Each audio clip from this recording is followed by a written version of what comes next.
Sa panahon ngayon, nagiging bahagi na ng buhay natin ang internet at social media. Ito ang halimbawa ng social media. Andito ang Instagram, Facebook, Twitter, TikTok at iba pa. Ngayon, tatalakayin naman natin ang tungkol sa wikang Filipino sa internet. Ano nga ba ang internet? Una, ang halina ng internet ay mula sa pinagsamang salita na inter at networking, na batay sa pakahulugan ng bilang ng malawakang daluyan ng impormasyon at World Wide Web o WWW. Ang internet ay ang pinakamalaking aklatan. Walang isang textbook ang makakatapat nito. Okay? Ano ba ang maganda at negatibong na idudulot ng social media? Okay, so talakayin natin ang magandang epekto nito ng social media ay mabisang paraan at pakikipag-ugnayan ito para maibsan. Okay, maibsan ang ating mga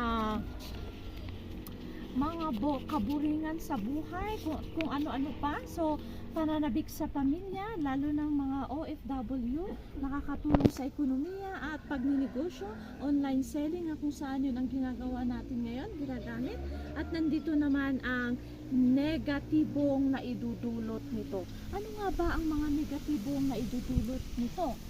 Okay, so, nandyan ang walang focus sa ginagawa.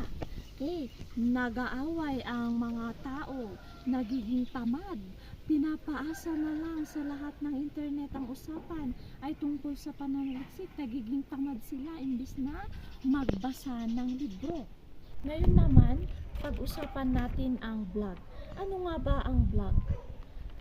Katulad ng ginagawa natin ngayon, ano-ano ang mga uri nito?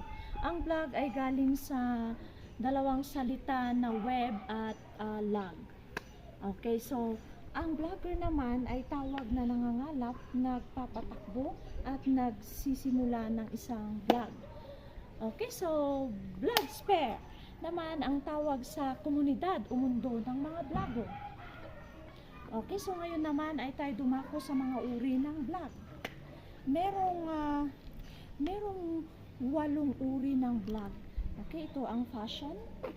Okay, fashion na kung saan ang temang naglalaman ng mga damit